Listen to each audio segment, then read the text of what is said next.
Stephen, commiserations, but I guess it's not all doom and gloom, because you can be really, really proud of what your team have achieved in this competition, but also tonight.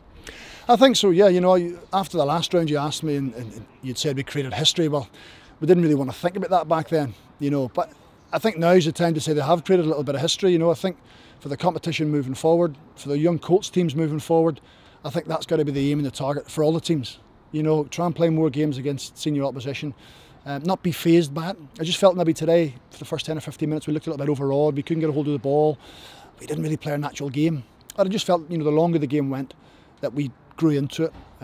We go down to 10 men, and then you ask them for a little bit of bravery. And I don't mean bravery by kicking people or pulling jerseys, or I mean bravery taking the ball. Go man for man defensively, take risks. You know, have energy in the game, be brave, go on. And I felt they did, you know, so, I mean, I'm proud of them. I'm not surprised by them, because I watch them every day and I've watched them in games and I know what they've got in their locker, Lewis. So I still think there's more to come. The unfortunate thing is we don't have any more games of that kind of intensity or magnitude to come along. So they have to try and take as much as they possibly can from it, use that as a springboard to get into the manager's first team or into his first team plans. But overall, I just thought there were some really good performances. Unfortunately, we get undone by two set plays. So we could talk about referees' decisions or mistakes we made. We lost from two set plays. I mean, the higher level you go, the finer points and the finer details of the game become more important. And today, our own box, we didn't defend well enough from two set plays.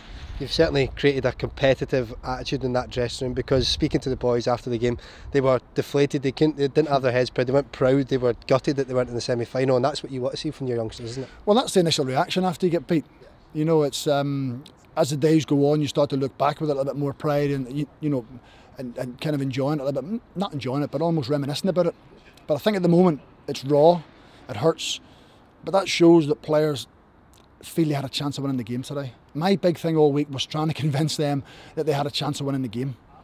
And convince them not because they didn't believe in themselves, but they're almost thinking, do we really have a chance? But once you show footage and you talk to them and, you know, you try and motivate as best you can, try and put words of wisdom into them, try and help in any way you can, direct them as best you possibly can, you make them believe. And I felt eventually as the game went on, we grew in belief. And that was the biggest thing I wanted to see. You know, I said to you yesterday, I just want to let them free, let them go and try and flourish in the game. And I think Motherwell fans going home tonight will look and think, I enjoyed that. We had good young players there trying to fight for the ball, trying to pass the ball, trying to do the right things. Did they make mistakes? Yes. Did they make poor decisions? Yes, it's going to happen. But I think the bravery they showed and the composure they showed at times was a joy to watch at times. And not just up against a first team, up against a championship team, a team playing well, and even when your side went down to 10 men, they didn't look like they had a man less. They really, really stepped up to this occasion. Well, they did. You know, when it goes down to 10 men and they go 2-1 immediately, you think, oh my goodness, this could be anything here at all. So, first of all, you want to make sure it doesn't go 3 and 4 very quickly. The longer it stays at 2-1, the more opportunity you have of getting the game. But it didn't faze them. You know, you could see at times we were a man short in certain areas of the pitch, but, you know, it wasn't a significant difference to them. So, listen, I know their attitude, they don't give up. You know, they're fighters and they're scrappers. And, you know, you said we have built a competitive squad. That's what we want, because to step up the next level, you have to be competitive. But as I say, all round, looking back at the 4 games we've had, I think we've got better in every game. You know, you're right, we played against the championship side with, I'm not going to talk about budgets because that's the nature of the competition. We're in the competition because we want to be in it, irrespective of who we play. But more about the experience the opposition had, the calibre of player they had, for our young ones to go toe-to-toe and stand up. Give them a fright. It was, you know, it's always nice, suppose, when opposing players come off after the game and say, you surprised us there. You're better than what we thought. I thought you were excellent. You played well in the game. And the managers were very complimentary as well. So we wish Ross County all the best in their season. We hope they get promoted. We hope they win the competition.